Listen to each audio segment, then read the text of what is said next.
On est, on s'est rassemblés encore dans cette soirée, on s'est rassemblés pour passer encore un moment avec notre Dieu. Pour passer un moment avec notre Dieu, vous savez, Dieu aime passer du temps avec nous. D'ailleurs, quand on passe un peu de temps avec lui à la maison, le matin, il nous le rend bien, hein. Il vient à notre rencontre, il vient nous parler, il vient nous encourager. On voit tout de suite que la journée va être différente, que la journée va être tout de suite plus intéressante avec lui dans notre vie. Donc, ce soir, c'est certain qu'il soit au rendez-vous, simplement parce que c'est sa promesse, simplement parce que c'est sa fidélité, simplement parce que c'est son amour pour nous, même si parfois, il peut nous arriver de douter de sa fidélité, de son amour, à cause parfois d'épreuves, de choses qu'on endure. On peut parfois se poser des questions, mais son esprit est là pour nous ramener à la réalité et nous montrer qu'il est avec nous. Il nous parle, il touche nos cœurs, et on sent qu'il est encore là avec nous, et que certainement, il ne nous a pas abandonnés. Alors voilà, Patricia, avec les musiciens, les chants vont nous conduire à travers quelques chants. Avant que Patricia nous conduise à travers quelques chants, je voudrais qu'on présente cette réunion au Seigneur, qu'on lui demande de venir, que le Saint-Esprit passe au milieu de nous, que le Saint-Esprit prenne cette réunion en main, que le Saint-Esprit m'aide, il y a un besoin, croyez-moi. Et puis on va prier aussi pour... J'ai dû remarquer que Vincent n'est pas là. Il est malade, il a une sorte de gros rhume. C'est rendu vraiment sur les bronches. Il est fatigué. Donc, il viendra certainement pas ce soir. On va prier pour que Dieu le relève. Et puis, on va prier aussi pour Marjolaine, l'épouse de Jean-Daniel Allais. Il vient d'envoyer un message. Est-ce que l'Église pourrait prier pour un de mes élèves qui s'appelle Maël? Il a de très gros problèmes de comportement envers les autres enfants de la classe. C'est très compliqué à gérer. Donc, elle demande qu'on prie pour cet enfant, pour que Dieu le calme, et puis elle demande aussi qu'on prie pour que Dieu lui montre à elle comment guider cet enfant, comment qu'elle soit inspirée pour savoir comment se comporter avec cet enfant. Amen. Alors, on prie pour la réunion, on prie pour Vincent, on prie pour le petit Maël. Chips, tu veux bien prier pour ça, s'il te plaît, mon frère?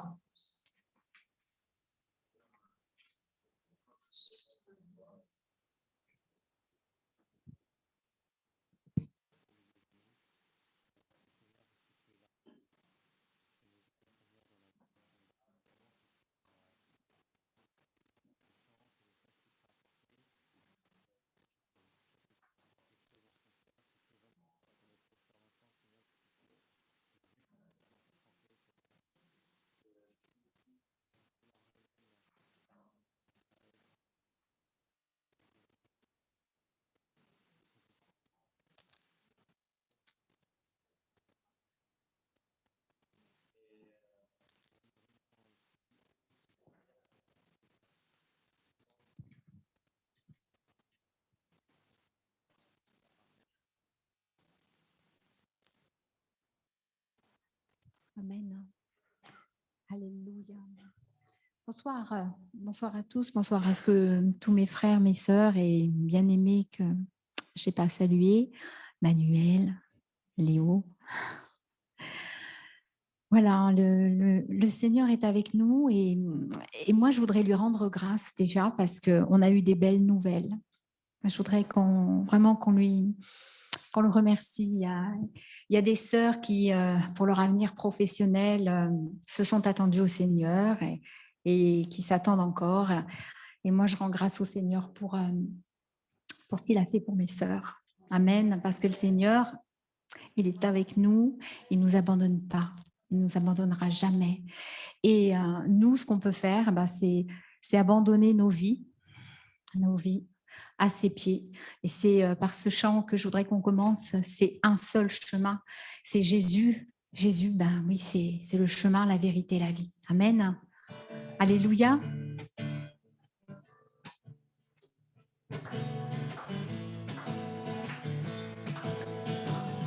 J'abandonne ma vie, Seigneur. J'abandonne ma vie à tes pieds, car j'ai seulement besoin de toi. Je viens vers toi et tu es toujours là. Et dans l'épreuve, je te recherche pour que tu m'ombles mes besoins. Je m'abandonne tout à toi. Oui, Seigneur, on s'abandonne à toi. Un seul chemin, Jésus, c'est pour toi que je veux vivre. Un seul chemin, Jésus, c'est pour toi que je veux vivre. Seigneur, tu es toujours là. Tu es toujours, toujours là, en tout temps et en tout lieu, et ta grâce surabonde en moi. Amen, tu ne changeras jamais. Tu ne changeras jamais, hier et aujourd'hui le même, à toujours jusque dans l'éternité. Un seul chemin, Jésus, c'est pour toi que je veux vivre. Un seul chemin, Jésus, c'est pour toi que je veux vivre. Tu es le chemin, la vérité, la vie. Nous vivons par la foi, non par la vue. Pour toi, nous vivons tous pour toi. On vit tous pour toi, Seigneur, on le veut. Tu es le chemin, la vérité, la vie. Nous vivons par la foi, non par la vue. Pour toi, nous vivons tous pour toi. Tu es toujours là. Tu es toujours là, Seigneur. Tu es toujours, toujours là, en tout temps et en tout lieu. Et ta grâce surabonde en moi. Tu ne changeras jamais, hier et aujourd'hui le même, à toujours jusque dans l'éternité. On le confesse, alléluia. Un seul chemin, Jésus, c'est pour toi que je veux vivre. Un seul chemin, Jésus, c'est pour toi que je veux vivre. Tu es le chemin, la vérité, la vie. Nous vivons par la foi, non par la vue. Pour toi, nous vivons tous pour toi. Tu es le chemin, la vérité, la vie. Nous vivons par la foi, non par la vue. Pour toi, nous vivons tous pour toi. Alléluia, alléluia, alléluia. Oui, nous voulons vivre pour toi, Seigneur, parce que nous avons découvert que tu étais le chemin, la vérité, la vie. Je voudrais aussi saluer nos frères, nos sœurs, nos amis qui sont sur le Zoom. Amen, alléluia, qu'on puisse passer un bon moment dans sa présence, à l'écoute de sa parole également. Amen. On a vraiment cette grâce de pouvoir le louer, de pouvoir l'adorer. Et je voudrais qu'on prenne ce chant, louer l'Éternel. Louer l'Éternel. Amen. Louer l'Éternel, il est bon. Louez l'Éternel, il est bon. Louez-le dans chaque maison. Louez-le en toute saison. Louez l'Éternel, il est bon. Louez l'Éternel, il est bon. Louez-le dans chaque maison. Louez-le en toute saison. Louez l'Éternel, il est bon. Je sais qu'il m'aime et que son nom est grand. Il dit souvent que je suis son enfant. Son amour est plus haut que les cieux, plus profond que l'océan. Louez l'Éternel, il est bon. Louez l'Éternel, il est bon. Louez-le dans chaque maison. Louez-le en toute saison. Louez l'Éternel, il est bon. Je sais qu'un jour il viendra me chercher, et pour toujours avec lui je serai. Dans le jour où je verrai enfin les cieux s'ouvrir sur lui. Louez l'Éternel, il est bon. Louez l'Éternel, il est bon. Louez-le dans chaque chaque maison. Louez-le en toute saison. Louez l'Éternel, il est bon. Louez l'Éternel, il est bon. Louez-le en chaque maison. Louez-le en toute saison. Louez l'Éternel, il est bon. Alléluia, amen, amen. Alléluia. Alléluia, Seigneur. Je voudrais qu'on prenne aussi ce chant vase d'argile. Alléluia.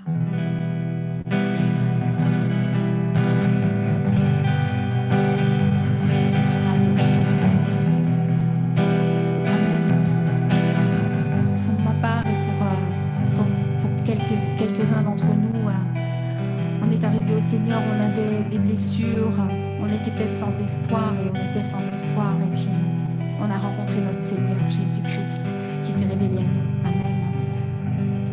J'ai été brisée, vide et sans espoir. Ta grâce m'a trouvé, m'a restauré. Je n'ai rien à moi, mais tel que je suis, tu me libères, tu me libères. Grâce infinie de notre Dieu qui un jour m'a sauvé.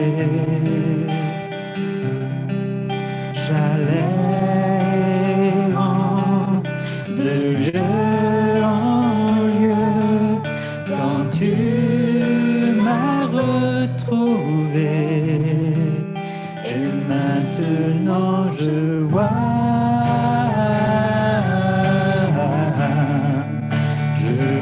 l'amour, la grâce dans tes yeux, donnant ta vie pour moi, me ramenant de la mort à la vie.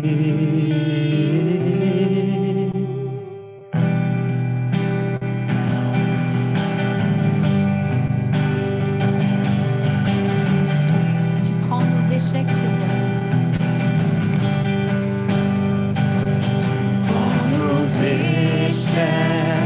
Tu prends nos faiblesses, tu places ton trésor dans des vases d'argile. Ouvre mon cœur, Père, je veux te servir pour que tous voient ta vie en moi. Grâce infinie de notre Dieu qui un jour m'a sauvé. J'allais de lieu en lieu quand tu m'as retrouvé. Et maintenant je vois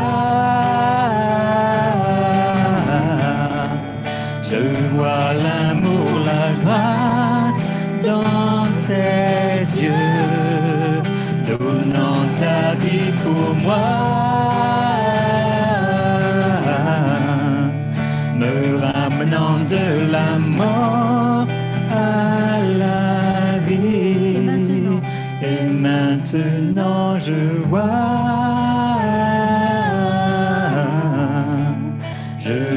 l'amour, la grâce dans tes yeux, donnant ta vie pour moi, me ramenant de la mort à la vie. Et maintenant je vois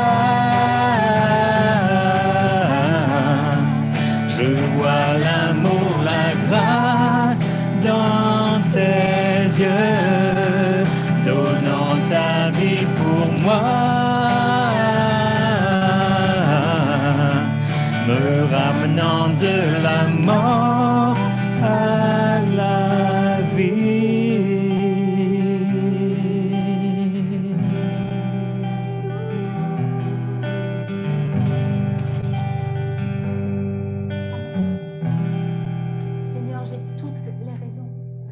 j'ai raison de pouvoir t'apporter ma louange, ma reconnaissance, c'est vrai, parce que tu m'as ramené de la mort à la vie, Seigneur, parce que tu m'as montré le chemin, tu m'as montré que tu étais le chemin, la vérité et la vie, parce que j'étais un vase brisé, Seigneur.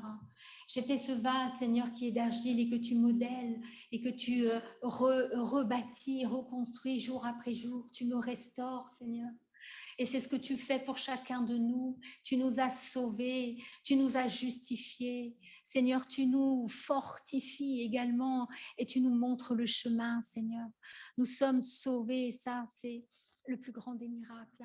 Seigneur, un jour nos yeux te verront et nous serons face à face. Merci pour cette communion intime et précieuse qu'on ne peut avoir avec toi ici-bas, Seigneur. On n'est pas seul et tu es avec nous. Alléluia, alléluia, alléluia. Alléluia.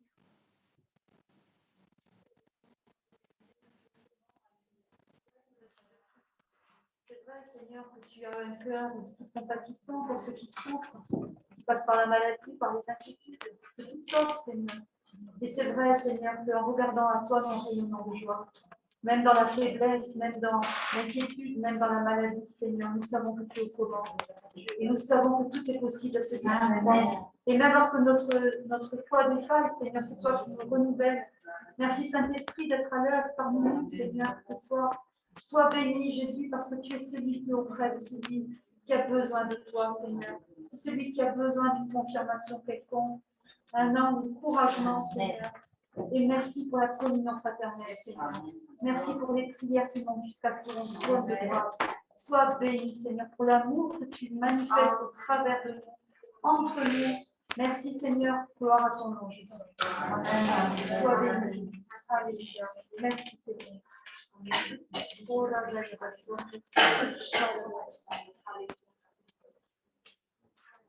Merci, Jésus.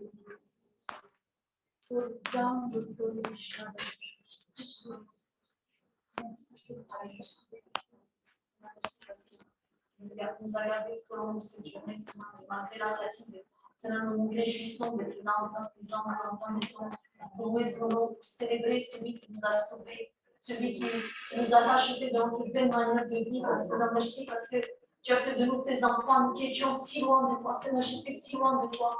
Et Seigneur, tu m'as accordé ta grâce, tu m'as accordé ton amour, tu m'as révélé la croix, Seigneur. Merci pour ton sacrifice qui m'a pardonné, ton sacrifice qui m'a purifié de tout péché. Seigneur, merci parce que tu es là et par ton esprit, tu veux te révéler à un cœur, à une âme, Seigneur. Alors, Seigneur, que nos cœurs soient vraiment ouverts en ta présence, que nous puissions nous abandonner, Seigneur, à toi. Nous te faisons pleinement confiance, Seigneur, parce que tu apportes de congés merveilleux en chacun d'entre nous, Seigneur. Merci pour qui tu es. Attends toute la gloire. Tu as fait. Amen. Merci, Seigneur. C'est vrai, Seigneur, toute la plénitude de Dieu était en toi, quand tu es sur cette terre. Et tu nous dis que nous avons maintenant tout pleinement en toi. Et Seigneur, c'est vrai, tu nous as prévenu aussi que nous aurions des tribulations dans ce monde.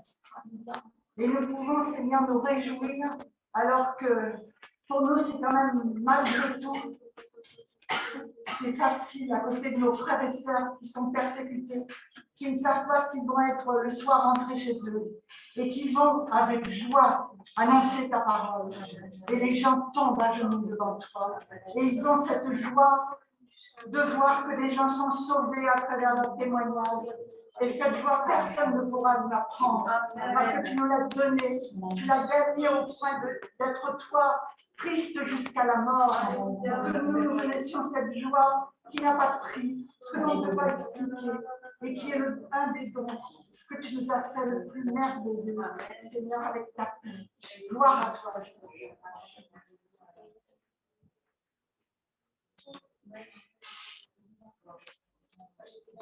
Et avant d'écouter le message que Le Seigneur a posé sur le cœur de son serviteur, on va prendre ce chant.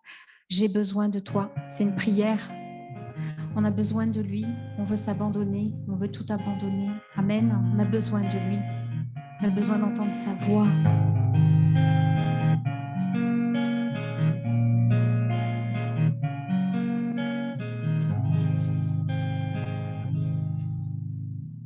J'ai abandonné mes peurs pour m'approcher et t'écouter. À genoux, je viens te prier, Seigneur.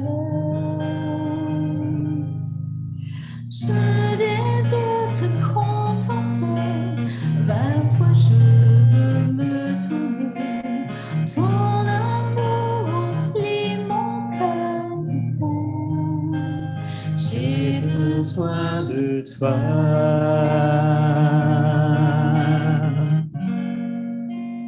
Tout ce dont j'ai besoin, tant besoin, c'est de toi, Jésus.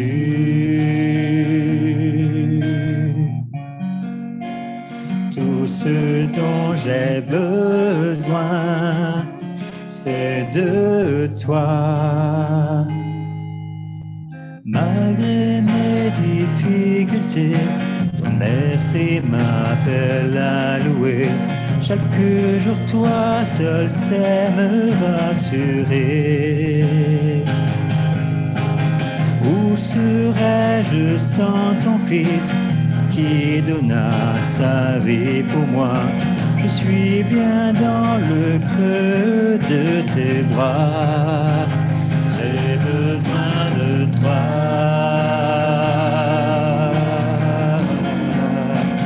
Tout ce dont j'ai besoin, tant besoin, c'est de toi, Jésus. Tout ce dont j'ai besoin, c'est de toi.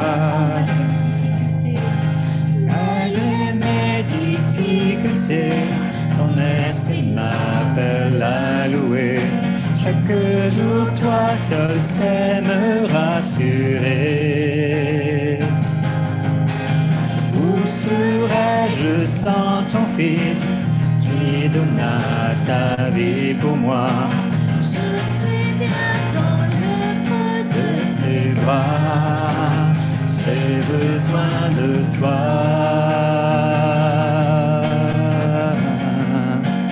Tout ce dont j'ai besoin, tant besoin, c'est de toi, Jésus.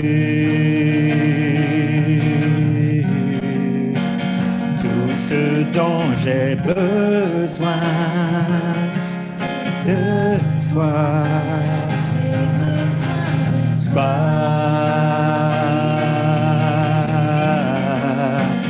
Tout ce dont j'ai besoin, sans de toi, j'ai besoin de toi.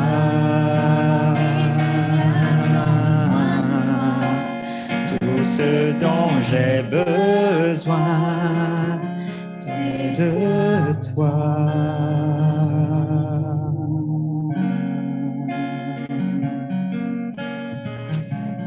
Tant besoin de toi, Jésus.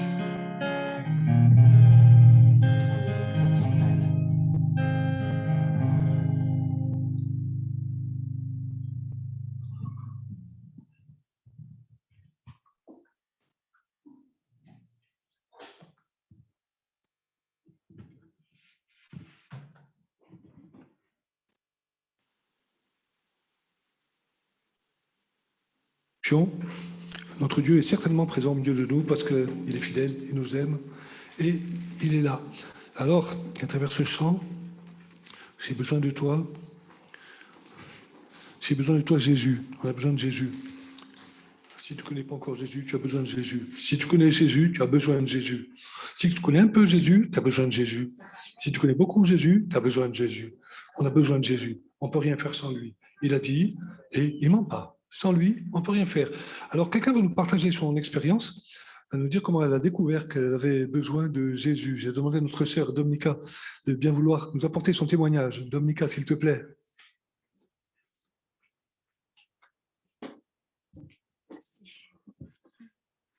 Alors, bonsoir à tous. Je vais enlever le masque parce que j'ai parlé toute la journée avec le masque et c'est un peu difficile ce soir. Je l'ai appris tout à l'heure que j'allais rendre témoignage, mais c'est toujours une joie de le faire. Donc, je pense qu'il y a, oui, quelques personnes ici ce soir qui ne savent pas comment j'ai rencontré le Seigneur, parce que c'est vraiment une rencontre personnelle qu'on fait avec lui. Donc, moi, je suis née en Roumanie. J'ai grandi dans une famille qui avait la foi, avec des grands-parents très croyants. Et je peux dire que dès toute petite, mes grands-parents m'ont transmis cette foi vivante en Dieu vivant. Mais un Dieu que je ne connaissais pas, parce qu'on ne m'a jamais encouragé en fait à lire la Bible, à connaître Dieu par la lecture de sa parole. Donc, j'ai grandi un peu en fréquentant l'église. Alors, je suis un peu fatiguée, j'ai du mal à articuler un peu en français le soir. Donc, je fréquentais l'église du village. Je me rappelle à l'âge de 5 ans, je chantais les chants que j'entendais à l'église, comme j'aimais chanter. À l'âge de 7 ans, je connaissais toute la messe liturgique, on va dire orthodoxe. Je la connaissais par cœur, pas moins de 3h30, 4h, voilà, de messe tous les dimanches. Donc, j'aimais aller à l'église, j'aimais chanter à Pâques dans l'église des chants, les chants qui parlaient de Jésus, mais voilà. Et j'ai grandi, j'étais un enfant très studieux, j'étais très travailleuse. Mes parents m'ont transmis aussi voilà, cet effort-là, les efforts. Ils me disaient toujours qu'il fallait faire des efforts si on voulait obtenir ce qu'on voulait. Donc, je travaillais beaucoup. Et lorsque je travaillais beaucoup, j'avais pour l'habitude de gagner la faveur de mes enseignants, la faveur de mes parents. Et en fait, dans ma relation avec Dieu, je fonctionnais un peu comme ça. En fait, on me disait à l'église qu'il fallait faire des efforts si on voulait en quelque sorte gagner la faveur de Dieu. Donc moi, je faisais des efforts pour aller à l'église. C'est un effort que je faisais, même si j'aimais Dieu, je croyais en lui. Tous les enfants de mon âge au collège n'allaient pas à l'église le dimanche matin. C'était un choix aussi que je faisais, mais c'était un effort. Je faisais des efforts lorsque le pope orthodoxe nous disait qu'il fallait prier. Il fallait prier le matin, à midi, le soir. Je faisais des efforts. Je n'arrivais pas toujours à respecter ce qu'il disait, mais là aussi, je faisais beaucoup d'efforts. Je faisais des efforts à obéir à mes parents. Voilà. Et je me disais, grâce à mes efforts, je vais avoir un jour la faveur de Dieu. Moi, devant Dieu, je suis différente de mes autres camarades. Il y avait comme une sorte d'orgueil, en fait, dans mon cœur. Et à l'âge de 14 ans, j'avais appris beaucoup de prières comme ça, des chants par cœur. À l'âge de 14 ans, j'ai fait une prière avec mes propres mots. Je demandais à Dieu de m'aider parce que le lendemain, j'allais avoir ma première épreuve de brevet. Et en fait, c'est un peu, on va dire, le stress de tous les enfants à cet âge-là. C'était mon premier examen. Et le Seigneur m'a révélé le sujet. En fait, j'ai eu un sujet à cœur. Après avoir prié avec mes grands-parents, on avait allumé des bougies, il y avait toute une ambiance qu'on cherchait aussi. Et le Seigneur m'a révélé le sujet. Et le lendemain, lorsque dans cette salle de classe où le portrait de ce personnage littéraire, il était déjà affiché dans la salle, je me suis dit, c'est le hasard, ça peut pas... Bon, ça ne veut rien dire pour l'instant, mais lorsque le sujet est arrivé et que c'était vraiment le sujet que j'avais eu à cœur, là, il m'a fallu un bon moment pour me mettre au travail. Et quand je suis sortie de là, mes parents m'avaient demandé alors comment ça s'est passé le brevet. Et la première chose que je leur ai dite, Dieu existe. En fait, c'était une touche de Dieu pour moi. J'ai réalisé que oui, Dieu, je le voyais comme un Dieu lointain. Mais en fait, il s'intéressait à nous, il nous connaissait. Je me suis dit, mais moi, une toute petite fille dans un petit village insignifiant, pas du tout touristique, enfin, au sud de la Roumanie, ce Dieu-là qui me connaît, qui a entendu ma prière, et moi, j'étais bouleversée. Mais là aussi, je faisais des promesses à Dieu. Je voulais continuer à aller à l'église, mais j'ai commencé ma vie au lycée. Donc, au lycée, je me suis un tout petit peu éloignée, dans le sens que je ne m'éloignais pas des valeurs que mes parents m'avaient transmises, mais je m'éloignais un peu de ma relation avec Dieu. C'est-à-dire que j'étais un peu fatiguée de faire tous ces efforts-là. J'avais d'autres priorités. Et comme je continuais à bien travailler au lycée, ben, ce travail-là, c'était devenu ma priorité. Donc, avoir de bons résultats, voilà, j'avais des objectifs. Donc, il fallait les atteindre à tout prix et Dieu passait un peu en second plan. Et je suis arrivée à l'université. Alors, les études que j'ai faites, ce n'étaient pas les études que je voulais au départ. Moi, je voulais travailler dans les finances, mais je n'ai pas réussi le concours. Mais le jour, lorsque je suis allée avec mon papa et qu'on a vu que je n'étais pas sur les listes d'admission, j'ai regardé mon papa et j'ai dit, écoute, je ne sais pas quelle est la volonté de Dieu dans ma vie, mais moi, je vais aller m'inscrire à l'université polytechnique. C'était pour faire des études d'ingénieur de tout mon cœur. Voilà, je ne sais pas pourquoi, mais je vais aller. Comme si dans mon cœur, j'avais déjà la paix, alors que voilà, je ne connaissais pas Dieu. Je le priais seulement quand j'avais besoin pour un examen, jamais pour un problème de santé. C'était voilà, pour des examens en général. Et j'ai dit, voilà, je ne sais pas, mais je vais aller m'inscrire à l'université. Et 2 ans et demi, donc je commençais, c'était juste avant ma 3e année à l'université, j'ai eu un problème de santé, j'ai été hospitalisée. J'ai eu très peur à ce moment-là. Donc, j'ai été hospitalisée avec l'épouse d'un pope orthodoxe qui m'a donné un livre. Et ce n'était pas la Bible, mais dans ce livre, j'ai été touchée parce que dès que j'ai commencé à le lire, il était écrit... alors, moi, j'avais grandi avec cette pensée-là que lorsqu'on commet des choses qui ne sont pas agréables à Dieu, lorsqu'on fait des péchés, j'avais déjà entendu le mot péché, j'avais aussi un peu la notion de ce que ça veut dire le péché, eh bien, Dieu nous punit d'une façon ou d'une autre, ça va toujours nous tomber dessus. Plus tôt ou plus tard, on va subir un peu nos fautes, en fait.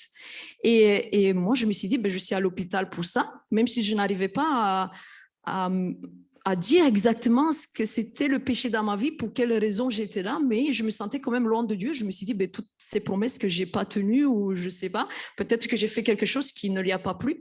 Donc, je prenais cela un tout petit peu comme ça. Et dans ce livre, j'ai lu, je ne veux pas te punir pour les péchés que tu commets ici-bas, mais je veux que tu saches que tu n'es pas sur le bon chemin et que je veux que tu viennes sur le bon chemin.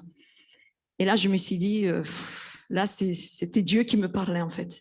Et j'ai demandé à mes parents de m'envoyer la Bible parce que j'avais vraiment ce désir de connaître Dieu à travers la Bible. Et j'ai fait là aussi des efforts. J'ai commencé par la Genèse, j'ai fait des efforts. J'avais presque fini tous les livres de la Genèse. Et au bout d'un mois, de nouveau, les examens, le travail à l'université. Donc, je ne suis pas allée plus loin. En fait, en lisant la Bible, je ne comprenais pas grand-chose non plus. Donc, je me suis dit, des petites histoires que j'ai déjà entendues à l'église. Et quelques mois après, c'était au mois de janvier, une jeune fille qui m'avait entendu chanter dans les couloirs de nos logements étudiants à plusieurs reprises lorsqu'on faisait la fête, entre guillemets, avec des copains, parce que voilà, c'était des fêtes bien cadrées, on va dire. On aimait beaucoup chanter les week-ends. Je pense qu'elle priait déjà pour moi à ce moment-là. Elle était venue parce que c'était une fille qui était très audacieuse, en fait, qui cherchait beaucoup le contact. Et elle est venue, elle nous a parlé de Jésus. Elle nous a parlé de Dieu. Elle nous a parlé de son plan de salut. Et à ce moment-là, même si je ne saisissais pas tout, je lui ai dit, tu sais, moi aussi, j'ai la Bible. J'ai la Bible avec moi. Bon, tu as la Bible? Oui, mais je ne la lis plus. Mais en même temps, je me méfie un tout petit peu parce que moi, je n'avais jamais vu de jeune fille étudiante parler de Dieu. À part mon grand-père, qui lui avait un certain âge. D'ailleurs, mon grand-père, il était décédé lorsque moi, j'étais en terminale avec ma grand-mère. Donc là, je n'avais plus mes grands-parents qui me parlaient de Dieu. Je dis, c'est quand même cette jeune fille. Et même dans l'église orthodoxe, je n'avais jamais vu des jeunes qui pouvaient nous transmettre la foi. Donc, j'ai commencé à me méfier un tout petit peu. Elle nous avait invités à aller dans son église. Je n'ai pas demandé quelle église, mais voilà, je me méfiais. Et un jour, elle nous a invités à visionner un film chrétien. Et encore aujourd'hui, je me dis, je ne sais pas pourquoi j'ai dit oui, mais ça, c'était une grâce de Dieu. J'ai dit oui ce jour-là.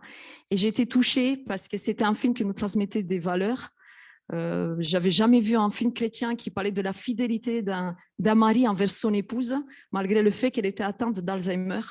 Ce mari qui était tenté d'aller voir ailleurs, et en fait, il se met à côté du lit de sa femme, il lui promet la fidélité jusqu'au bout, et il demandait à Dieu de l'aider à lui rester fidèle. Moi, pour moi, c'était quelque chose d'extraordinaire. Je me suis dit, en tant que jeune fille, on rêve toujours de rencontrer quelqu'un avec le même amour, avec cette fidélité-là. Et vraiment, j'ai été bouleversée. Et la femme du pasteur nous a invités à nous joindre aux réunions d'église. Et quand je suis arrivée dans un local comme celui-ci, moi qui ai grandi dans une église orthodoxe, il n'y avait pas d'icône, il n'y avait pas de... Voilà, il n'y avait pas les bougies, il n'y avait rien d'autre. Il y avait des jeunes étudiants remplis de joie, des jeunes garçons qui nous saluaient, qui nous regardaient comme des sœurs. Et c'était comme... moi, je me suis dit, je ne suis jamais rentrée dans un tel endroit. Et quand les chants ont commencé, j'ai été remplie de joie. Je me suis mise à chanter dès le premier chant, la fille qui m'a invitée, elle me regardait et je crois qu'elle disait Alléluia. Je ne sais pas ce qui se passe, mais là, voilà, j'étais touchée par les chants. La prédication, je ne me rappelle pas, mais en rentrant chez moi, j'étais remplie de joie. J'étais avec une copine qui aujourd'hui est femme de pasteur. Alors, une copine qui, elle était déjà invitée 2 ans auparavant, mais c'est moi qui l'ai empêchée d'aller à l'église parce que, pareil, j'étais acharnée. C'est la religion orthodoxe qui est le chemin voilà, qui nous amène à Dieu. C'est comme ça que j'ai grandi, en fait, c'est ce qu'on m'a appris dans l'église. Et on l'a empêchée, on l'a découragée avec un jeune garçon qui faisait des études pour être pope orthodoxe, qui était le petit copain d'une autre copine à nous. Donc, elle n'a plus retrouvé, elle a essayé d'aller par elle-même, elle n'a jamais retrouvé le chemin de l'église. Et 2 ans après, on allait toutes les deux. Elle a reconnu la femme du pasteur qui l'avait invitée la première fois. Voilà, des choses extraordinaires. Moi, j'ai demandé pardon à Dieu de l'avoir découragée pendant 2 ans. Et en fait, par la suite, on a commencé à faire des études bibliques. Et lorsque j'ai commencé à lire la Bible, je ne sais pas comment vous dire, c'était comme une révélation, des choses que je ne comprenais pas. C'était dans le Nouveau Testament, je comprenais clairement la volonté de Dieu pour ma vie. J'ai d'abord réalisé 1 mois après avoir commencé à fréquenter l'église dans un camp de jeunes. On a fait un petit camp à l'extérieur de la capitale, à l'extérieur de Bucarest.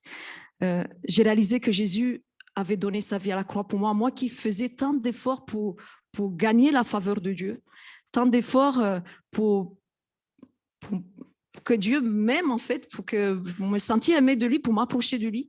J'ai réalisé que c'était par la foi que je pouvais être sauvée, par la foi en Jésus. Et je me suis dit, Seigneur, mais tu as tout accompli pendant tant d'années, pendant 20 ans. Je lui disais, Jésus est venu, il a donné sa vie pour nous tous. On le disait aussi dans l'église. Mais c'est ce jour-là où j'ai réalisé que Jésus avait donné sa vie pour moi, à cause de mes péchés, ces péchés dans lesquels je suis née, ces péchés qui me séparaient de lui, ces péchés que je faisais de façon involontaire. Et c'était à travers un chant qu'un frère a chanté, et ce chant qui disait « Es-tu prêt, mon ami, à te présenter devant lui? Es-tu prêt, si Jésus venait là maintenant, cet instant, es-tu prêt à rendre compte de ta vie ?» Et là, j'ai dit « Seigneur, je ne suis pas prête. » J'ai vraiment demandé pardon, je me suis repentie, j'ai beaucoup pleuré ce soir-là. J'aime bien, à chaque fois que je l'ai dit, le Seigneur, il a changé, il a bouleversé ma vie. Ça a été comme une nouvelle naissance. C'était exactement ça, une nouvelle naissance. J'étais quelqu'un d'autre, j'avais une nouvelle identité. Moi, je ne savais pas où j'allais, je n'avais pas de repères, je savais pas qui j'étais. Le Seigneur m'a révélé que j'avais une identité en lui, que ma vie avait du sens, tout prenait du sens, mes études prenaient du sens. Et en fait, j'aime bien dire voilà, que le Seigneur a changé beaucoup de choses à ce moment-là, mais cette œuvre-là, elle continue encore aujourd'hui par le Saint-Esprit. Dieu, c'est un Dieu de détails. Donc, cette œuvre, il a continué en profondeur. Donc, en lisant la Bible par la suite, c'était avec ma copine Simona, on lisait la Bible chez nous et c'était des waouh, tu as vu ce qui est écrit et tu as vu, on buvait ces paroles-là, on était contente. On allait tous les matins à réunion de prière. Par la suite, on s'était investi dans le campus pour parler à d'autres étudiants de l'amour de Dieu. Et vraiment, si vous n'avez pas rencontré le Seigneur, je ne vais pas prêcher à la place de Félix, mais c'est très simple. Ce n'est pas la foi que nous sommes sauvés. Et ça, c'est vraiment un don de Dieu. C'est vraiment une grâce. Je bénis le Seigneur. Je l'ai toujours dit, j'ai rencontré le Seigneur trop tard. Parce qu'il y a des choses que j'aurais bien voulu ne pas faire, ou des choses que je n'aurais pas voulu tester avant. Mais le Seigneur m'a fait grâce. Voilà, tout ce temps-là, il a pardonné. Et juste une chose, par rapport à mes études, le Seigneur me l'a montré plus tard. Alors, les études que j'ai faites, il fallait faire 5 ans d'études. Non seulement j'ai rencontré le Seigneur, mais lorsque je suis arrivée en Corse, c'est que je cherchais un travail et qu'il fallait changer un tout petit peu de voie, me réorienter. Il me fallait un bac plus 5 en fait pour passer le CAPES. Si je n'avais pas eu ces 5 ans d'études, jamais je n'aurais pu travailler et faire ce que je fais aujourd'hui, travailler comme enseignante. Et ça aussi, c'est une grâce de Dieu. C'est-à-dire que peut-être que dans vos vies, actuellement, vous vivez des échecs. Pour moi, j'ai appris avec le temps qu'avec Dieu, il n'y a pas d'échec, il n'y a pas de réussite. C'est juste ce que le Seigneur veut au moment où il veut. Et certaines choses, on les comprendra plus tard, mais le plan de Dieu est parfait. Voilà. Et le Seigneur, il a été fidèle pendant tout ce temps. Il m'a toujours soutenu, il a toujours été là. Voilà, merci à tous. Que Dieu bénisse.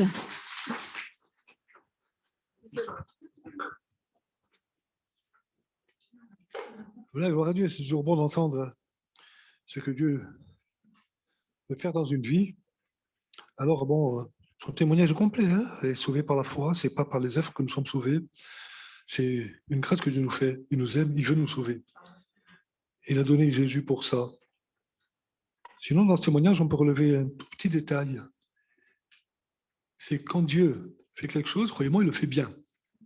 Elle a prié pour avoir le brevet dans le primaire. Elle a fini ingénieure et avec un CAPES. Ça vaut le coup de prier. Même enfant, ça vaut le coup de prier. Amen. Voilà, sans plus tarder, on va ouvrir la parole de Dieu. On va faire une première lecture dans le livre des Psaumes, au chapitre 24 et au verset 3. Psaume, chapitre 24, verset 3. Et il nous est dit, qui pourra monter à la montagne de l'Éternel? Qui s'élèvera jusqu'à son lieu saint? Alors, tout de suite, on découvre qu'il y a une question qui est posée, qui nous est posée encore aujourd'hui. Qui pourra monter à la montagne de l'Éternel? Dans la Bible, dans les psaumes, cette question elle est posée par le roi David. Et la Bible nous dit que le roi David était prophète. Donc, de toute manière, toute la Bible est inspirée, nous le croyons, par le Saint-Esprit, par Dieu lui-même. Et David étant prophète, il parle vraiment sous l'onction, sous l'inspiration du Saint-Esprit. Et de la même manière qu'il pose cette question sous l'inspiration du Saint-Esprit, elle est parvenue jusqu'à nous. Et le Saint-Esprit peut encore nous poser cette question ce soir. Qui pourra monter à la montagne de l'Éternel? Qui s'élèvera jusqu'à son lieu saint? Et ce verset, évidemment, nous parle de monter, de monter. Alors bien sûr, quand on parle de monter, ça nous parle d'effort, ça nous parle de fatigue, ça nous parle de chute, ça nous parle de découragement, ça nous parle de buts à atteindre et de buts qui parfois nous semblent inaccessibles, ça nous parle de sommet. Et moi, je sais que je n'aime absolument pas marcher, les scouts m'en ont dégoûté à vie, croyez-moi bien. Et je sais que si on me parle de montée, j'ai gravi la plus haute montagne de Sardaigne, j'ai gravi ici le Pallaourbe, une montagne fantastique, et ça m'a suffi. Je suis sûr que j'ai monté, ça m'a suffi, ça m'a vraiment enlevé l'envie de monter. Et pourtant, dans nos vies spirituelles, il faut monter. Il faut monter. Alors, monter, ça peut même entraîner le découragement. Moi, dans ma jeunesse, ça l'a fait. Donc, ce que je veux dire, c'est que il y a toutes sortes de pensées qui peuvent nous venir quand on parle de montée. Fatigue, découragement, chute, sommeil inaccessible, etc., etc., etc. Mais monter, ça nous parle aussi de nous élever, de nous élever. Et je crois que quand on parle de s'élever dans la vie chrétienne, c'est viser quelque chose de différent d'une existence terre à terre, d'une existence terre à terre, de l'existence, je dirais, de Monsieur Tout-le-Monde. L'existence de Monsieur Tout-le-Monde est même différente de l'existence qu'on avait avant de rencontrer le Seigneur. Aujourd'hui, on a une existence différente et si tu ne connais pas encore le Seigneur t'appelle à t'approcher de lui, à monter, puis que tu auras une existence différente. Une existence différente de ce que tu peux rêver, jeune, moins jeune, de te dire oui, mais moi dans ma vie, si j'étais ceci, si j'étais comme ci, si j'étais comme ça, vous savez, à un moment donné, quand je travaillais, ce qu'on répétait sans arrêt, le mantra du boulot, c'était si je gagnais au loto, si je gagnais au loto, je ferais ceci, je ferais cela, si je gagnais au loto. Et puis bon, j'ai jamais vu personne gagner au loto, mais c'est pas ça qui va apporter le bonheur, c'est pas ça qui va te permettre de t'élever. Tu vas t'élever avec une belle voiture, avec une belle maison, mais c'est pas ça que Dieu veut pour ta vie. Il veut bien plus. Il veut vraiment te donner une joie qui vient d'en haut, une paix qui vient d'en haut, une vie en communion avec lui, où tu sais que Dieu est vivant, tu sais que Dieu existe. Dominicaine nous va apporter une révélation ce soir, et Dieu existe. Amen. Eh bien, Dieu existe, elle a raison. Elle a tout à fait raison, Dieu existe. Mais il ne fait pas qu'exister. Il existe et nous parle, il existe et il vient dans nos vies, il existe. Et il veut qu'on s'approche de lui, il veut être en communion avec nous. Mieux, il veut que nous soyons en communion avec lui. Vous vous rendez compte, être en communion avec Dieu. Mais pendant combien d'années on s'est interrogé, est-ce que Dieu existe? Pendant combien d'années on s'est demandé si, est-ce qu'il y a quelque chose après la mort? Et comment ça va se passer? Et ce Dieu, on peut le rencontrer. On peut s'élever vers lui. Ce Dieu, on peut le rencontrer. Ce Dieu, on peut pratiquement presque le toucher par l'Esprit, avec une communion avec lui. Et puis, qui pourra monter à la montagne? La Bible nous parle souvent de montagne. Et quand la Bible nous parle de montagnes, je ne parle pas des problèmes, des montagnes qu'on peut déplacer par la foi, de montagnes quand il y a des combats, de montagnes qui sont là. Elle nous parle de montagnes, elle nous parle aussi de vallées. Et chaque fois que la Bible parle de montagne, elle nous parle d'être en haut, elle nous parle d'être sur les sommets, elle nous parle de moments bénis où on est dans la présence de Dieu, où on pense que rien ne peut nous arriver parce qu'on sent que Dieu est avec nous. On sait que Dieu est avec nous. Et les montagnes, ce n'est pas opposition aux vallées, ou ces vallées, vous savez, dans la Bible, les vallées, souvent, c'est la vallée de l'ombre de la mort, la vallée des pleurs. La vallée, c'est la tristesse. La vallée, c'est là où il y a l'ombre. La vallée, c'est où il y a les ténèbres. Quand Dieu nous parle de montagnes dans sa parole, dans la Bible, c'est des lieux élevés, des lieux où on est bien, des lieux où on est dans la présence de Dieu. Ça, c'est les montagnes selon la Bible. Mais monter, pour arriver au sommet d'une montagne, vous savez, on n'arrive pas en un instant au sommet d'une montagne. Pour arriver au sommet d'une montagne, il faut persévérer, il faut faire des efforts, mais il y a des étapes aussi. Il y a des étapes, parfois on va être fatigué, parfois on va s'arrêter, parfois on va peut-être même être tenté de faire marche arrière.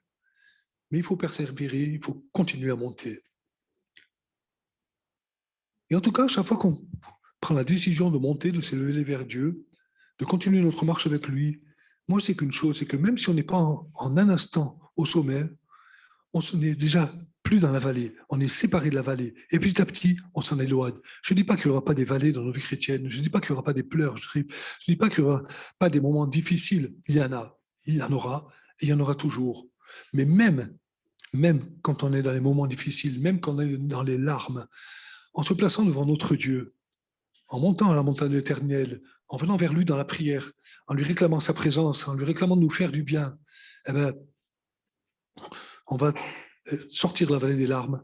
Le problème sera peut-être toujours là, mais on va quand même être sur la montagne. On va quand même être sur la montagne. Et ça, je te le promets, mon frère, ma sœur, je te le promets, mon ami. Tu peux être toujours sur la montagne, même quand ça ne va pas du tout dans ta vie, même quand les problèmes sont là. Alors, la suite du verset nous dit « Qui s'élèvera jusqu'à son lieu saint ?» Un lieu saint, et là encore, qui s'élèvera? Ça nous parle encore de nous élever, ça nous parle encore de monter, décidément. La parole de Dieu est têtue, monter, s'élever, pas rester en bas, pas stagner, pas rester dans la vallée, s'approcher de Dieu, vouloir sa présence, être en communion avec lui, la réclamer sa présence, monter vers lui, crier à lui pour dire « Seigneur, moi maintenant je veux plus de ta présence, je veux plus de toi, je veux plus de vue de l'Esprit, je veux être baptisé dans le Saint-Esprit, je veux marcher avec toi, je veux rentrer dans ton plan, je veux exercer les dons spirituels, plus de toi, je veux monter toujours plus près de toi, mon Dieu. » Alors David pose la question « Qui ?» Mais cette question pose plus que la simple question « qui ?» Il va dire « qui pourra monter ?» Qui pourra? Autrement dit, il est en train de dire il y en a qui vont pouvoir monter et il y en a qui ne vont pas pouvoir monter. Il y a quand même des conditions, on va les voir tout à l'heure, à respecter. Et dès lors qu'on respecte ces conditions, eh bien, on va pouvoir, c'est-à-dire on va être rendu capable, on va être porté par Dieu, même en cas de problème, de monter à la montagne de l'Éternel. On va être rendu capable de s'approcher de Dieu et on va sentir sa présence. Évidemment, l'inverse est vrai, si on ne respecte pas les conditions, ce qui va se passer, c'est que ça va être difficile. On va faire beaucoup d'efforts pour s'approcher de Dieu, on va faire beaucoup d'efforts. Seigneur, j'ai besoin de ta présence. Seigneur, j'ai besoin d'être exaucé. Et on va se demander pourquoi ça ne marche pas. Dimanche, on a parlé d'obéissance, mais c'est un principe de base, l'obéissance. C'est un principe de base. Si on obéit, on est béni. Et ce n'est pas donnant-donnant. C'est Dieu qui nous met sur le chemin de la bénédiction en disant « Obéis-moi, mon enfant, obéis-moi, mon fils. » Alors, qui? Le verset suivant, le verset 4, va nous donner la réponse. David pose la question, mais David apporte aussi la réponse par l'intermédiaire du Saint-Esprit. Celui qui va pouvoir monter à la maison de l'Éternel, c'est celui qui a les mains innocentes et le cœur pur. Celui qui ne livre pas son âme au mensonge et qui ne gire pas pour tromper. Voilà, non seulement David dit qui, mais il dit voilà qui. Il apporte la réponse. C'est pour ça que c'est très intéressant pour nous ce soir. Même si on est converti depuis des années, même des dizaines d'années, même si on commence à peine notre marche avec Dieu, ça nous apporte la réponse. Je vais savoir comment, on le sait. C'est basique. Je vais savoir comment je vais pouvoir m'approcher de Dieu de plus en plus, monter, m'élever. Ce verset nous parle de mains innocentes. Celui qui a les mains innocentes. Les mains innocentes, ça ne prendrait rien à personne, c'est l'inverse de mains souillées.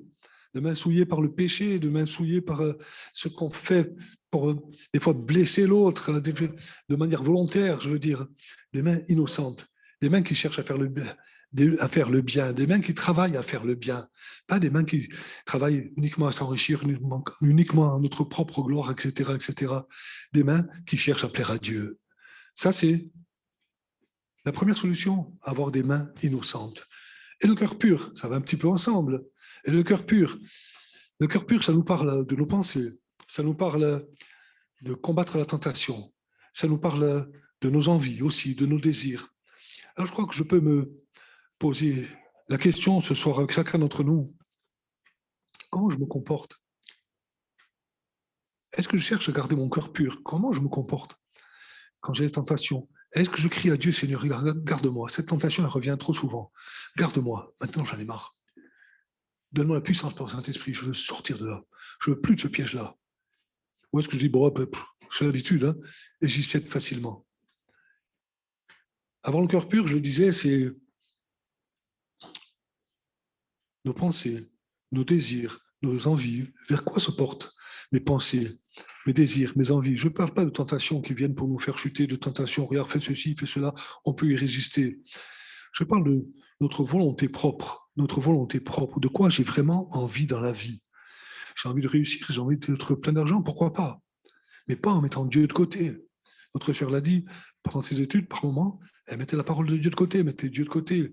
Mais Dieu est fidèle, on va en parler. Dieu est fidèle et Dieu l'a toujours gardé, Dieu l'a toujours ramené dans ses voies. Il lui a permis de faire des rencontres, il lui a dit c'est comme ça que ça marche. Il lui a permis de lire des livres et d'entendre des choses qui la ramenaient dans le plan de Dieu. Où vont mes désirs? Où vont mes pensées? Ça, je crois que c'est important qu'on sonde chacun nos cœurs. La Bible nous recommande de garder notre cœur plus que toute autre chose. De garder notre cœur plus que toute autre chose. Vous savez pourquoi? Regardez le livre des Proverbes, chapitre 4, verset 23. Garde ton cœur plus que toute autre chose. Pourquoi? Car de lui viennent les sources de la vie. Quand je garde mon cœur plus que toute autre chose, quand je fais attention, je cherche à être agréable à Dieu, il y aura des manquements, il y aura des chutes. C'est inévitable, je dirais. C'est évitable, mais ça arrivera. Mais quand je fais tout pour plaire à Dieu, quand je garde mon cœur, alors viennent les sources de la vie. Les sources de la vie. Vous savez, les sources. L'eau qui désaltère nos âmes quand elles sont desséchées. Parfois, on passe par des déserts nécessaires. Jésus lui-même est passé par le désert. On ne va pas revenir là-dessus, on ne va pas s'accuser tout le temps. Mais parfois, il faut bien avouer qu'il y a des déserts dans lesquels on se met nous-mêmes par l'obéissance, parce qu'on a envie de faire ce qu'on veut. Et on se retrouve dans des déserts parce qu'on a négligé Dieu, on a négligé sa présence, on a négligé de parler avec notre Père qui nous aime. Et on se retrouve dans des déserts. Mais on est tous passés par là. Mais franchement, comme une fois on a crié à Dieu, Seigneur, stop, ça suffit. Comme une biche soupire auprès des courants d'eau. On soupire auprès des courants d'eau, des sources. On a envie de voir Dieu revenir, nous parler, sortir de cette sécheresse spirituelle, sortir de ce désert, être à nouveau tout rempli de l'intérieur par la présence de Dieu. Garde ton cœur, parce que c'est de là que viennent les sources. L'eau qui donne la vie, l'eau dont Jésus a parlé, c'est cette eau qui donne la vie. Pas l'eau de vie, hein. L'eau qui donne la vie. C'est pas tout à fait la même chose. Cette eau qui vient de Dieu, cette eau qui vient du ciel, on en a besoin. Je ne vais même pas dire qu'on en a besoin, c'est vital, c'est prioritaire. On en a absolument besoin, absolument besoin. On a tous vécu ça aussi, je crois, en tout cas la plupart d'entre nous, d'être dans des problèmes, dans des difficultés. Et puis, parce qu'il y a cette onction de Dieu qui est sur nous, parce qu'on est en communion avec Dieu, parce qu'il y a ces sources d'eau qui sont là, eh bien, on passe à travers les problèmes avec la joie, avec la joie. Et quand on est dans un désert dans lequel on s'est mis nous-mêmes, c'est plus pareil de passer les déserts, les difficultés, c'est plus difficile. Bien sûr que c'est plus difficile. Alors, si notre âme est desséchée, si notre âme a soif de Dieu, si notre âme a soif des choses de Dieu, si notre âme a soif de communion avec Dieu, alors gardons notre cœur pur. Gardons notre cœur pur. C'est absolument primordial. Et ce verset nous dit, gardez notre cœur plus que toute autre chose. Plus que toute autre chose, vous savez comment on peut traduire ça? Ça veut dire que c'est une priorité. La priorité, c'est même pas de manger ce soir. Pourtant, croyez-moi, vous parlez à un convaincu là, pour manger ce soir. Et plus que toute autre chose. C'est la priorité des priorités. Pour nous, chrétiens, la priorité des priorités, c'est de garder notre cœur pur. De garder notre cœur pur. J'irais jusqu'à dire, parce que c'est une vérité tout simple, c'est une loi spirituelle. Il y a des lois dans le domaine. On fait attention parfois à ne pas se garer en stationnement interdit parce qu'on a peur de prendre une contravention. On fait attention à des petites choses comme ça, la peur du gendarme, à des lois qui doivent être respectées, mais des lois qui ne n'enlèvent pas grand-chose, qui ne nous apportent pas grand-chose, je dirais. Et les lois spirituelles, parfois, on les néglige. On ne va pas se garer en stationnement interdit, mais on va négliger de garder notre cœur pur. C'est une loi spirituelle. C'est vraiment la base de la bénédiction. Et ensuite, il est dit, on revient au verset de tout à l'heure, s'il te plaît, le verset précédent. Celui qui a l'âme innocente de cœur pur, celui qui ne livre pas son âme au mensonge. Je crois que dans notre vie chrétienne, il y a mentir, on sait ce que c'est. Mentir. C'est-à-dire, je ne dis pas la vérité. Quelles que soient mes motivations. La plupart du temps, c'est parce que j'en tire un avantage. Souvent, c'est parce que ça permet d'éviter une situation qui risque d'être catastrophique pour moi. Et je sors du domaine de la foi, je ne fais pas confiance à Dieu, je préfère mentir. C'est arrivé à des hommes de Dieu, de grands hommes de Dieu dans la Bible, mais ils se sont repris. Donc, un chrétien ne ment pas. Mais parfois, c'est plus sournois que ça. Ce n'est pas aller dire un mensonge. Parfois, c'est prendre des chemins un petit peu détournés, tordre un petit peu la vérité. Je ne mens pas, mais je mens. Je fais des choses que je sais que ce n'est pas tout à fait droit, mais c'est comme ça. J'appellerais ça à la limite les petits arrangements. Des petits arrangements qui sont faits justement pour m'arranger. Mais ça n'arrange pas ma relation avec Dieu, en tout cas. C'est fait pour m'arranger. Et puis on va dire, oui, mais que Dieu connaît toutes choses. Alors on ne va pas juger les frères et sœurs, on ne va pas se juger entre nous, on ne va pas se taper dessus. C'est vrai qu'il y a des situations tellement difficiles que parfois, il y a à la limite des choses qu'on peut comprendre. Mais c'est quand même pas comme ça que ça marche. On peut comprendre pour ne pas juger, mais on peut aussi comprendre pour conseiller.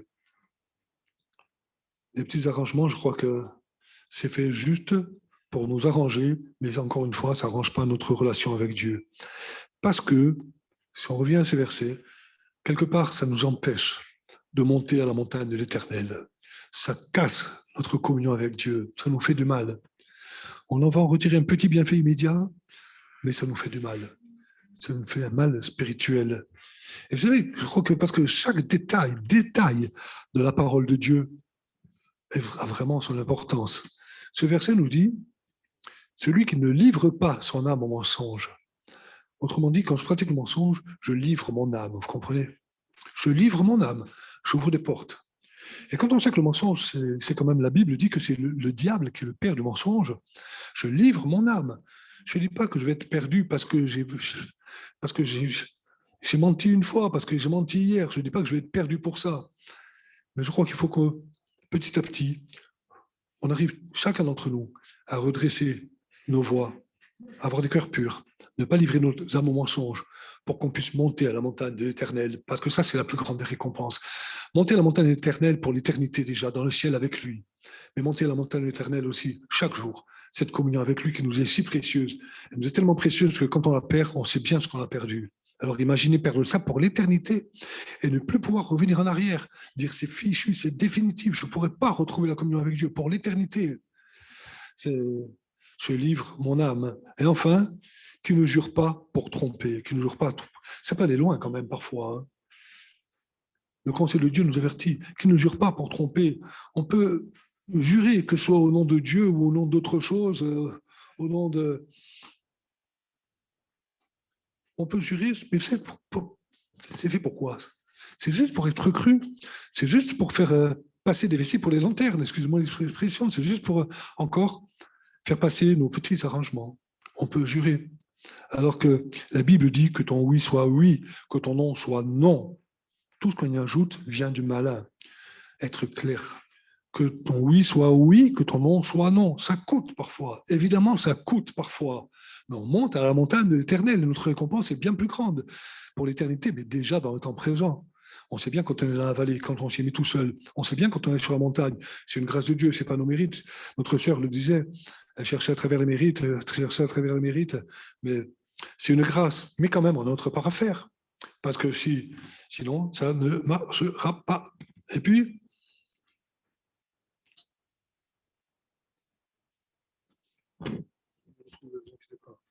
qui ne jure pas pour tromper. Parce que si on agit selon le conseil de Dieu, si on garde notre cœur pur à travers tout ce que j'ai pu dire ce soir, si on garde notre cœur pur, qu'est-ce qui va se passer? Regardez le verset suivant, le verset 5. Je parlais de récompense dans le ciel.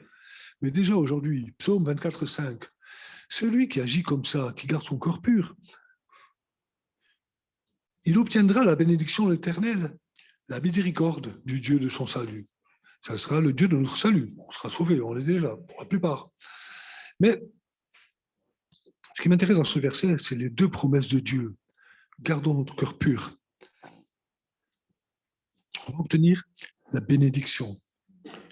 Et la bénédiction, on pourrait dire les bénédictions, parce qu'il y a toutes sortes de bénédictions. D'ailleurs, la Bible nous dit toutes sortes de bénédictions dans les lieux célestes.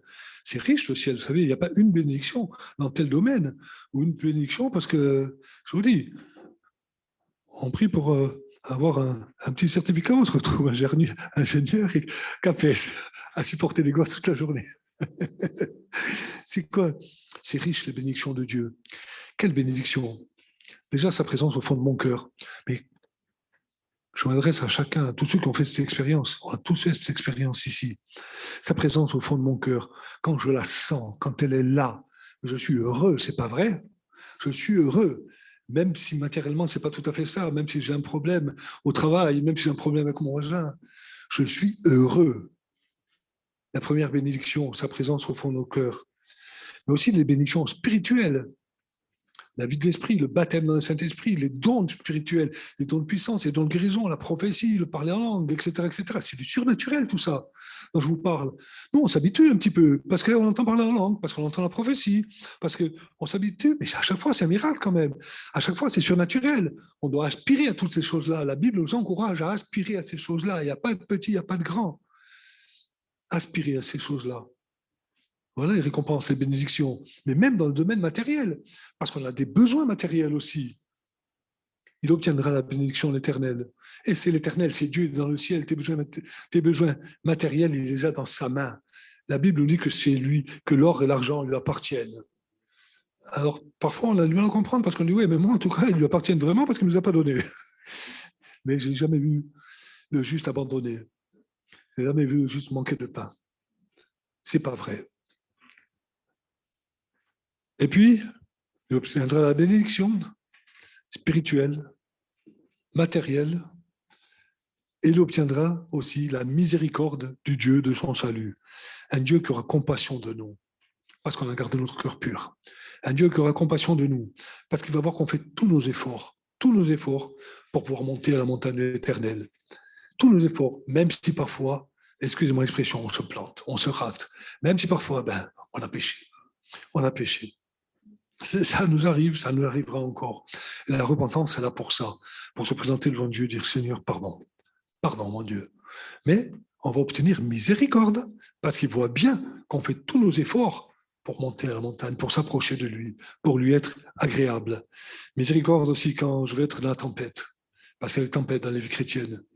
Il nous fera miséricorde, même quand on ne comprend pas, même quand c'est à vue humaine, mais totalement incompréhensible, eh bien, il nous fera miséricorde. Parce qu'il est fidèle, tout simplement. Quand je suis dans la souffrance, il nous fera miséricorde. Même miséricorde quand j'aurai chuté. Amen. Alors voilà, en conclusion, ce soir, je voulais simplement parler on l'aura compris, de monter, pas de descendre, de monter. Monter, c'est pas toujours facile, c'est pas toujours simple. Il y a des embûches qui seront sur notre chemin. On a un ennemi qui est là pour essayer de nous empêcher de monter. On a un Dieu tout-puissant qui, lui, est déjà là-haut et qui nous y amène. Et on a un Seigneur de gloire, Jésus, qui est mort sur la croix pour ça. Et lui aussi, il est déjà là-haut et il nous tire vers le haut. Il attire tous les hommes à lui. Et quand il attire tous les hommes à lui, c'est vers le haut. Il nous aide à monter. Ce n'est pas pour descendre. C'est pas toujours facile, mais c'est une position élevée. Une position toujours plus près du ciel, toujours plus près de Dieu, toujours plus près de Dieu. Le meilleur moyen d'y arriver, en résumé, c'est se garder de tout ce qui peut faire arrêter notre ascension, se garder, et qui peut même nous entraîner à redescendre. Et puis quand je me suis laissé aller et que j'ai tendance à redescendre, à cause du péché, à cause de parfois la négligence, parce que voilà, j'ai négligé ma communion avec Dieu. J'ai prié, j'ai reprié, j'ai plus tellement envie. Il faut qu'on ait ce temps de partage avec Dieu, chaque matin si possible, de rester un petit peu dans la présence de Dieu. La chair dit c'est une contrainte. L'esprit dit j'y suis béni, je suis renouvelé, je suis rempli. Voilà ce que je voulais vous apporter ce soir. Gardons notre cœur pur. Soyons de ces hommes, de ces femmes qui peuvent monter à la montagne de l'Éternel. Dieu les rend capables, par grâce, par le salut en Jésus-Christ, de monter pour l'éternité. Et Dieu les rend capables déjà dans le temps présent, par le Saint-Esprit, d'exercer des miracles, d'exercer des choses extraordinaires, d'avoir des paroles de sagesse, d'avoir des paroles qui touchent le cœur des gens, d'avoir des paroles qui font du bien aux gens. Parce qu'on monte à la montagne de l'Éternel, parce qu'on se garde et parce qu'on cherche vraiment en permanence cette communion avec notre Dieu. Amen. Que Dieu vous bénisse. Si les musiciens veulent bien, je vais prendre un dernier chant, Patricia. On va prendre un dernier chant avant de se quitter. On va avoir un temps de prière. Notre Seigneur, notre Dieu, je te bénis pour ta parole, Seigneur, parce que c'est ta parole, Seigneur. C'est ta parole, elle est là, Seigneur, certainement pas pour nous enfoncer. Ta parole, elle est toujours là, Seigneur, pour nous montrer le chemin. Pour nous montrer le chemin pour qu'on soit bénis. Même quand c'est difficile, même dans les temps de difficulté, ta parole est là pour nous encourager à monter toujours plus près de toi, à chercher toujours à être plus haut avec toi, Seigneur, parce que c'est là qu'on trouve la vie, Seigneur, cette vie abondante, cette vie que toi, tu veux nous donner. Tu ne veux pas qu'on se contente de miettes, tu ne veux pas qu'on se contente de goût, tu veux qu'on soit rempli de toi, rempli de ta présence par le Saint-Esprit.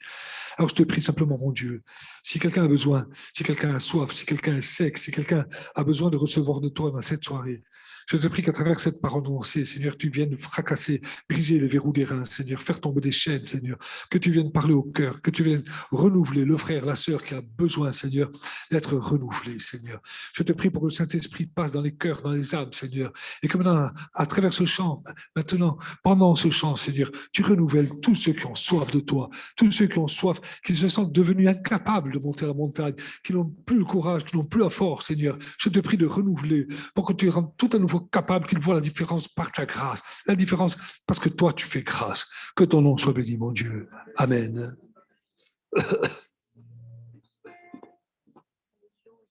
Merci Seigneur. Merci Seigneur parce que c'est vrai Seigneur que c'est dans tes bras, c'est dans le creux de tes bras, c'est en ayant conscience qu'on va s'abandonner dans tes bras d'amour, et bien qu'on pourra et qu'on aura cette communion et qu'on va être au bénéfice de cette source. Alléluia, on va reprendre le chant, j'ai abandonné mes peurs. On va abandonner nos peurs et comme l'a dit Félix, et comme le dit la parole de Dieu, on s'abandonne dans les bras de notre Seigneur. On va s'approcher. Amen.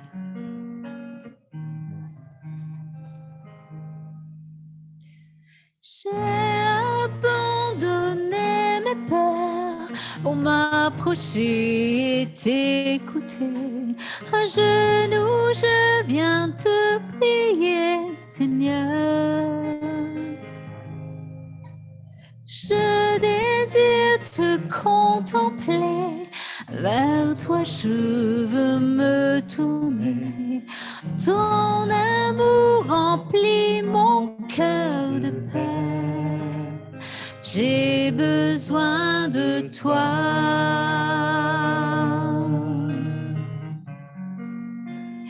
Tout ce dont j'ai besoin, tant besoin, c'est de toi, Jésus.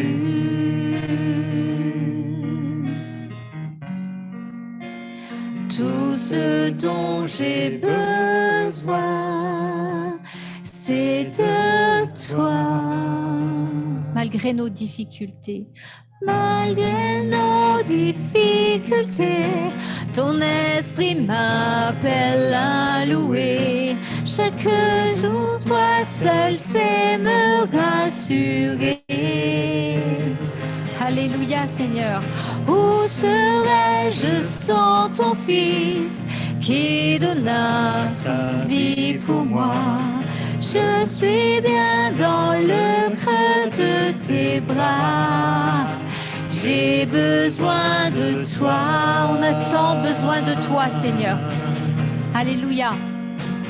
Tout ce dont j'ai besoin, tant besoin, c'est de toi. Oui, Jésus, j'ai besoin de toi. Tout ce dont j'ai besoin, C'est de toi Seigneur. Amen. j'ai besoin de toi. Alléluia. Alléluia. Tout ce dont j'ai besoin, Alléluia. j'ai besoin de toi. Alléluia Seigneur. Tout ce dont j'ai besoin, c'est de toi. Alléluia. Abandonnons nos peurs. Abandonnons tout au pied de la croix. Et nous avons tant besoin de Jésus. Alléluia.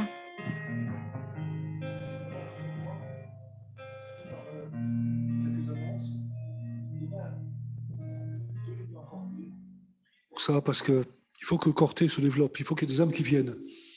Priez pour qu'il y ait de nouveau demain à Corté, dans une première réunion à 17h, et ensuite à 18h30, un partage spécial, réservé spécialement aux étudiants de Corté, Roc, des contacts à Corté. Il y a déjà un petit groupe de jeunes filles qui vient, elles sont 7 ou 8, et priez pour qu'elles restent, que celles qui ne sont pas sauvées soient sauvées, priez pour que ça fasse tâche, qu'il y en ait d'autres qui viennent, priez pour que ceux qui sont déjà à Corté soient sauvés, baptisés d'eau, soient remplis, qu'il y ait des baptêmes du Saint-Esprit, qu'ils soient baptisés du Saint-Esprit. Et puis vendredi soir, notre réunion à 19h, et dimanche, nos deux cultes à 10h, culte à Ajaccio et culte à Corté. Amen. Que Dieu vous bénisse. Bonne soirée.